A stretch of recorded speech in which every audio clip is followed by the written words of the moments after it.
नमस्कार, CSK news में आपका स्वागत है। तो दोस्तों आज हो गया है 8 नवंबर, जो फटाफट ब्रेकिंग न्यूज़ निकल के आ रही है। तैयारी हुई तेज, चीन से सटे बॉर्डर पर बनेंगी खास सड़कें। आईटीबीपी ने अपनी इंजीनियरिंग टीम को किया निर्माण कार्य में लगा दिया है दोस्तों बीआरओ ने आर पार का ऐलान। दूसरी बड़ी अपडेट, तालिबान चाहता है आईसीसी अफगानिस्तान के झंडे और राष्ट्रगान को भी करे बदलाव। जी हाँ, दरअसल अफगानिस्तान की जो क्रिकेट टीम है वो अभी अफगानिस्तान के झंडे के साथ है, लेकिन वो तालिबानी झंडे लगाना चाहते हैं तालिबानी। तीसरी बड़ी अपडेट निकल के आ रही है, दुश्मन पर होगा चूकवार, अगले साल तक तैयार होगा सेना के थिएटर कमांड बनाने का रोड मैप। ये बड़ी खबर निकल के आ रही है। चौथी बड़ी अपडेट में आपको बताएंगे, पाकिस्तान की नापाक गिरी हुई हरकत, भारतीय नाविक पर बरसाई ताबड़तोड़ गोली, एक मछुआरे की मौत, भारत ने दी चेतावनी। इस बीच अगली अपडेट, जम्मू कश्मीर में 27 दिनों में हुआ है जोरदार आतंकियों का सफाया। इस बीच अगली अपडेट, ईरान ने शुरू किया युद्धाभ्यास। तो वहीं सेना और खास करके चाइना को लेकर अमेरिका ने नई रणनीति बनाई है, नए हाइपरसोनिक मिसाइल का सफल परीक्षण किया है। तो दोस्तों देश दुनिया में क्या कुछ चल रहा है कि करके बताएंगे, लेकिन उससे पहले एक छोटा सा निवेदन, अगर आपने चैनल को सब्सक्राइब नहीं किया, पल पल के अपडेट के लिए चैनल को सब्सक्राइब करें। दरअसल पहली बड़ी अपडेट निकल के आ रही है, चीन से सटे बॉर्डर पर बनेगी खास सड़कें। आईटीबीपी ने अपनी इंजीनियरिंग टीम को किया निर्माण कार्य में लगाया।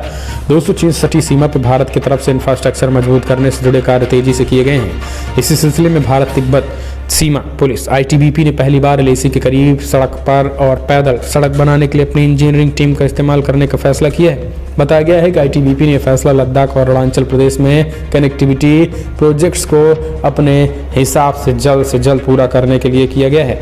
इस कदम को केंद्रीय गृह मंत्रालय ने मंजूरी दे दी है और ये कदम पूर्वी लद्दाख में चीन के साथ सैन्य गतिरोध के बीच उठाया जा रहा है। आधिकारिक सूत्रों की न्यूज एजेंसी को बताया है कि सीमा बल आईटीबीपी ने भारत चीन सीमा सड़क परियोजना के दूसरे चरण के तहत 32 सड़कों में से 4 और 18 पैदल मार्गों में से 2 के निर्माण की जिम्मेदारी संभाली है। उन्होंने बताया है कि हिमालयी क्षेत्र में आईटीबीपी सीमा चौकियों को जोड़ने वाली लगभग 1 से 2 किलोमीटर की अलग अलग लंबाई वाली सड़कें लद्दाख क्षेत्र की चीन के साथ 3400 किलोमीटर लंबी वास्तविक नियंत्रण रेखा पे है। हम चलते हैं अगले अपडेट, तालिबान चाहता था कि अब आईसीसी जो है अफगानिस्तान के झंडे और राष्ट्रगान में बदलाव करे।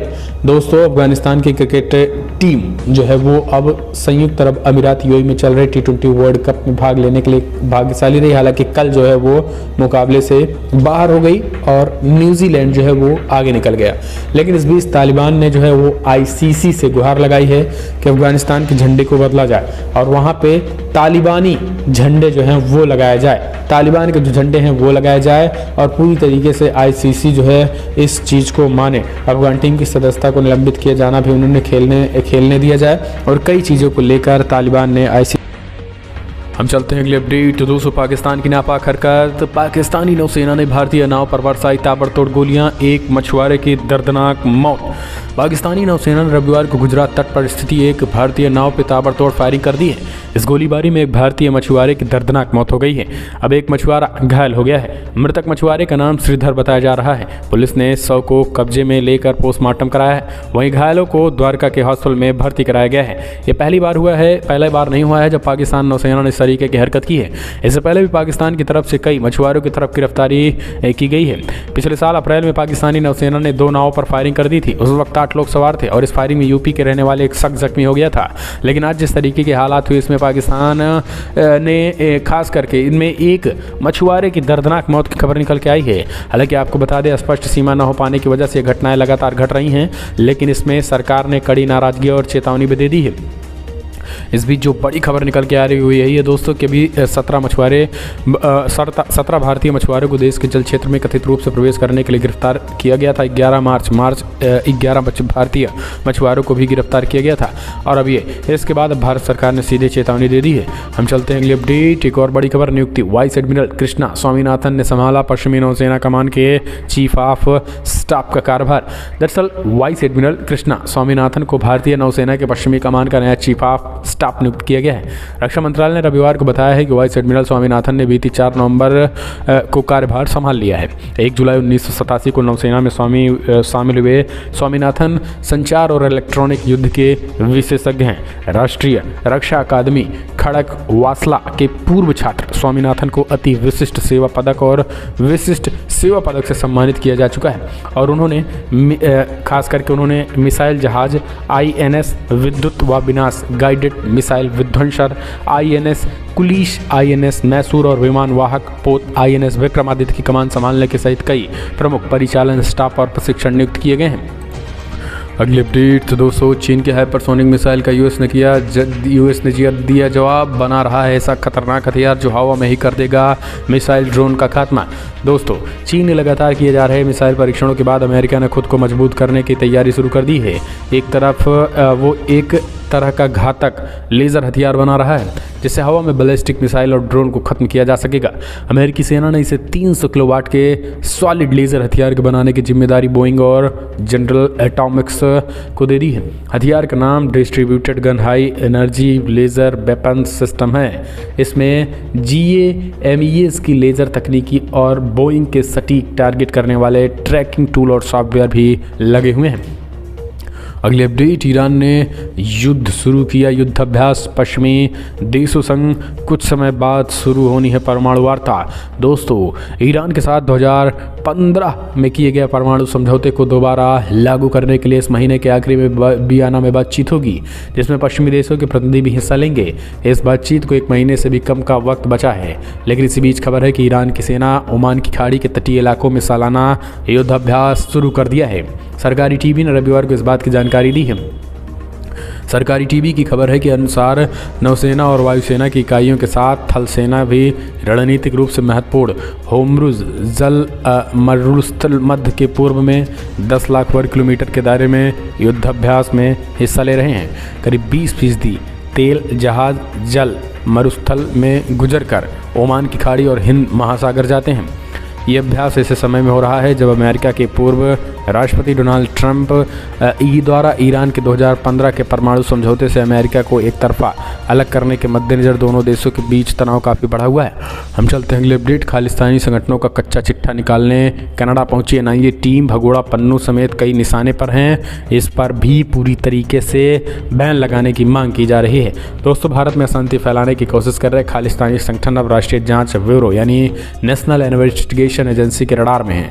NIA के 3 सदस्यीय जांच दल 4 दिनों के दौरे पर शुक्रवार को कनाडा पहुंच चुके हैं। इस बीच खालिस्तानी संगठनों के फंडिंग स्रोतों का पता खास करके NIA कनाडा के अलावा Germany, France, Australia, America, Britain भी आ रही आर्थिक मदद का भी पता लगाएगी और खालिस्तानी संगठनों पर एक तरीके से प्रतिबंध लगाने की सिख फॉर जस्टिस पर प्रतिबंध लगाने की भी कनाडा से मांग की गई है।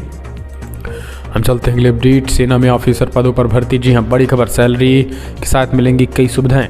दोस्तों, भारतीय सेना ने रिमाउंट वेटनरी कॉर्प्स में शॉर्ट सर्विसेज कमीशन SSC के तहत मेल वेटनरी ग्रेजुएशन की भर्ती के लिए आवेदन किया है। आवेदन आमंत्रित किए हैं और इन पदों पर भर्ती के लिए आवेदन करने की लास्ट डेट 18 नवंबर को होगी। हम चलते हैं अगले अपडेट। बड़ी खबर, अफगानिस्तान पंजशीर के बाद इस्लामिक स्टेट पर हावी हो रहा है तालिबान। 55 से ज़्यादा आतंकियों को करवाया सरेंडर। दोस्तों, अफगानिस्तान की सत्ता में तालिबान की वापसी के बाद पहले पंजशीर और इस्लामिक स्टेट उनके गले की फांस बन रहा है। हालांकि तालिबान ने अपने खिलाफ उठने वाली हर आवाज़ को बंदूक के दम पर कुचलने का काम कर दिया है। पंजशीर में छिड़े विद्रोह का इसने इसी तरीके से शांत करा लिया और अब तालिबान ने दावा कर दिया है कि उसने इस्लामिक स्टेट के 55 से अधिक आतंकियों को घुटने के बल ला दिया है। तालिबान का कहना है कि उसने इस्लामिक स्टेट के आतंकियों को समर्पण के लिए मजबूर कर दिया है। इससे पहले अगर बात करें तो इससे पहले भी उसने 65 आतंकियों के आत्मसमर्पण का दावा किया था। अफगानिस्तान में आतंकी संगठन इस्लामिक स्टेट तालिबान के गले की फांस बन चुका है और वो तालिबान के लड़ाकों को निशाने पे बनाते हुए लगातार हमले कर रहा है। इससे कई तालिबान लड़ाकों की मौत हो चुकी है। इस्लामिक स्टेट ने पिछले दिनों बयान जारी किया था कि तालिबान ने अफगानिस्तान को बर्बाद करने का काम किया है और वो इसे ख़त्म करके ही रहेगा। पिछले 2 महीनों में IS ने अफगानिस्तान में आतंकी हमले भी बढ़ा दिए हैं। हम चलते हैं अगले अपडेट। बीजेपी की बड़ी बैठक में किसान कश्मीर बंगाल पर हुई चर्चा, 22 के विधानसभा चुनाव पर बनी रणनीति। दोस्तों, भारतीय जनता पार्टी की रविवार को राष्ट्रीय कार्यकारिणी की बैठक हुई है। इस बैठक में प्रधानमंत्री नरेंद्र मोदी, गृह मंत्री अमित शाह, भाजपा अध्यक्ष जेपी नड्डा, केंद्रीय मंत्री पीयूष गोयल, धर्मेंद्र प्रधान, निर्मला सीतारमण समेत कई दिग्गज नेता शामिल रहे। इसके साथ ही बड़ी बात यह है कि बैठक में कई मुद्दों पर खास करके 2022 में होने वाले विधानसभा चुनाव पर चर्चा की गई है। इसके अलावा जम्मू कश्मीर, आर्टिकल 370, किसान, पश्चिम बंगाल में चुनावी हिंसा को लेकर भी चर्चा की गई है।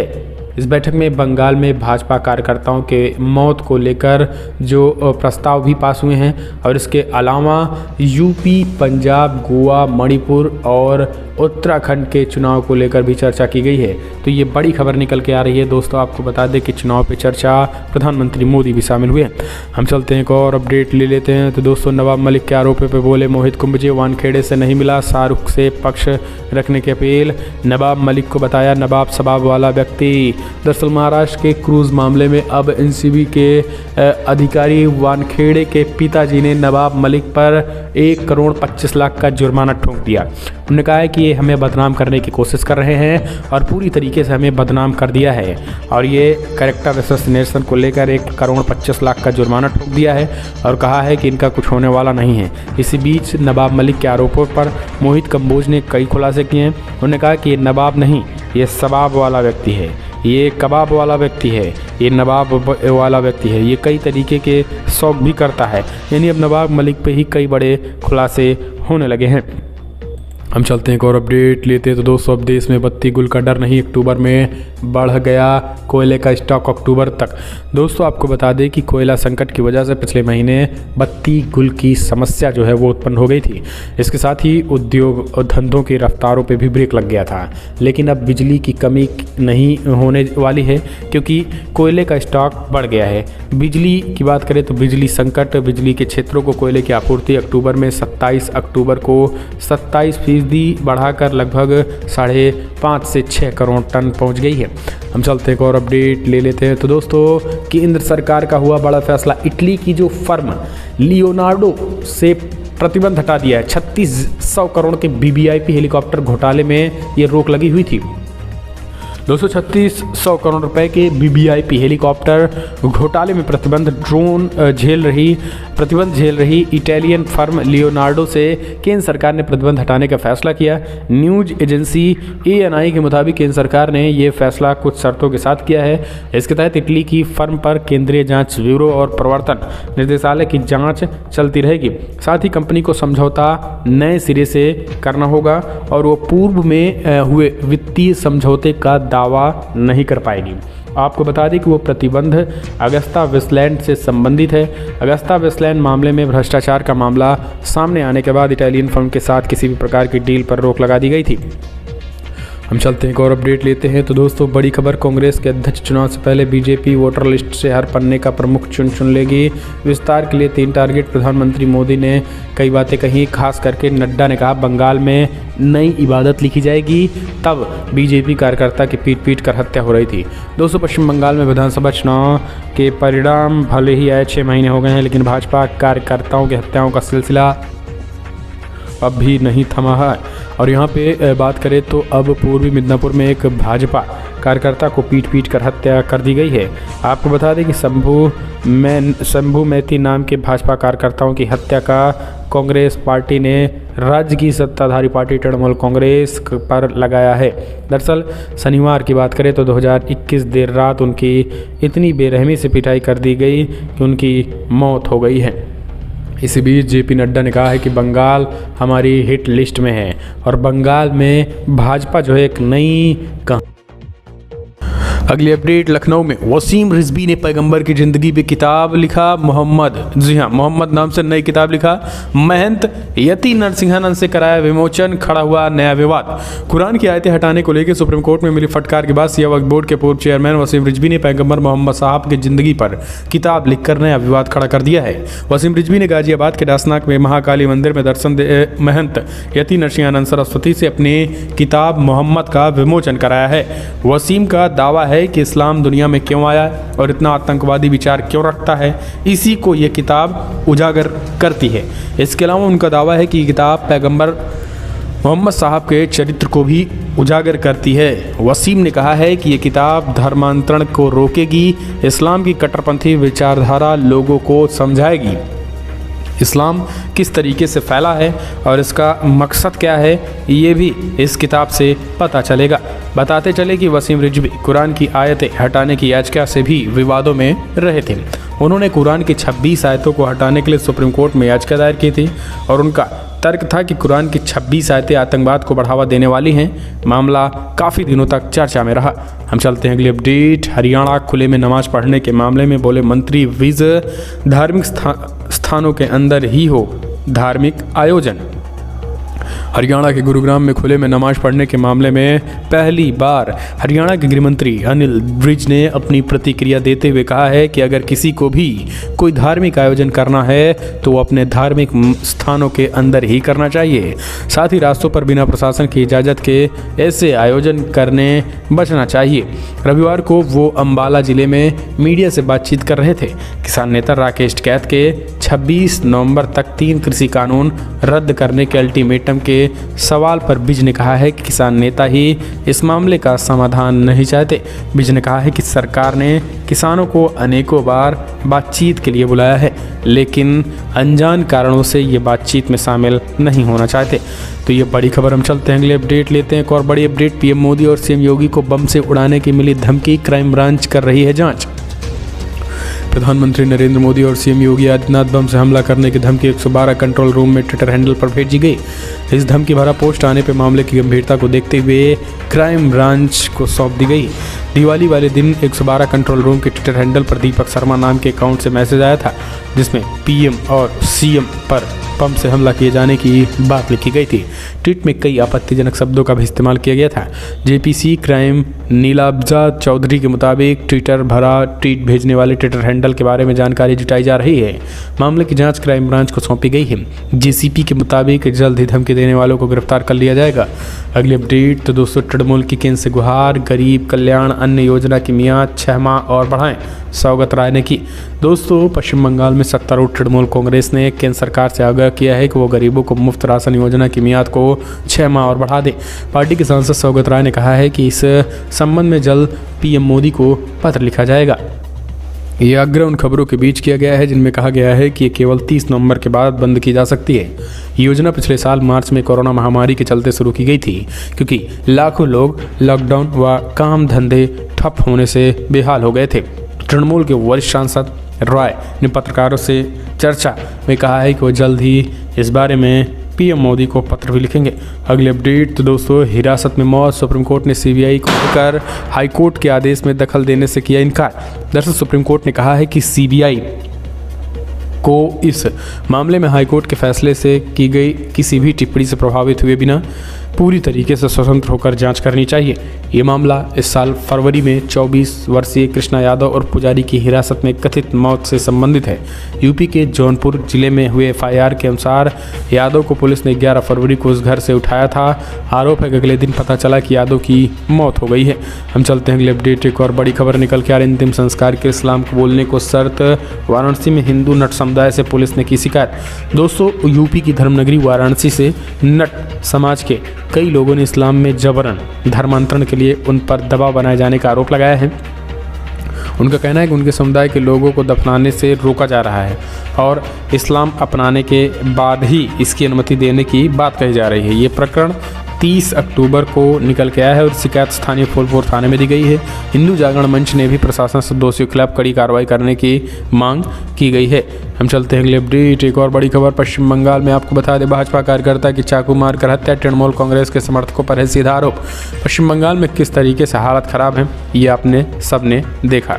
ये बड़ी खबर निकल के आ रही है और अब भी हालत लगातार खराब होते ही जा रहे हैं और फिर से टीएमसी के ने एक कार्यकर्ता की मौत जो है वो हो चुकी है। बीजेपी के कार्यकर्ता की मौत हो चुकी है। हम चलते हैं अगले अपडेट। आपको बता दें, एनसीबी के बुलावे पर कल नहीं पहुंचे आर्यन खान, अब नवाब मलिक से भी पूछताछ की है तैयारी। क्रूज ड्रग्स केस के मामले में जमानत पर बाहर चल रहे आर्यन खान को एनसीबी की एसआईटी ने पूछताछ के लिए बुलाया था, लेकिन वे एनसीबी ऑफिस नहीं पहुंचे। एएनआई के मुताबिक हल्का बुखार होने के कारण वे एनसीबी ऑफिस नहीं पहुंच सके हैं। वानखेड़े को हटाए जाने के बाद टीम को लीड कर रहे एनसीबी के डीडीजी संजय सिंह के मुताबिक आर्यन को शनिवार को ही समन जारी कर दिया गया था, लेकिन वो पूछताछ के लिए एनसीबी ऑफिस नहीं पहुंचे। उन्होंने बताया कि अरबाज मर्चेंट और अच्युत कुमार को भी सवाल जवाब के लिए भेजा गया था। दोनों रविवार को एनसीबी ऑफिस पहुंचे थे। सूत्र के मुताबिक एनसीबी जल्द ही एनसीपी नेता नवाब मलिक से भी पूछताछ करेगी। तो दोस्तों फिलहाल फटाफट ब्रेकिंग न्यूज़ में इतना, लेकिन अगर आपको वीडियो पसंद आए तो लाइक करें।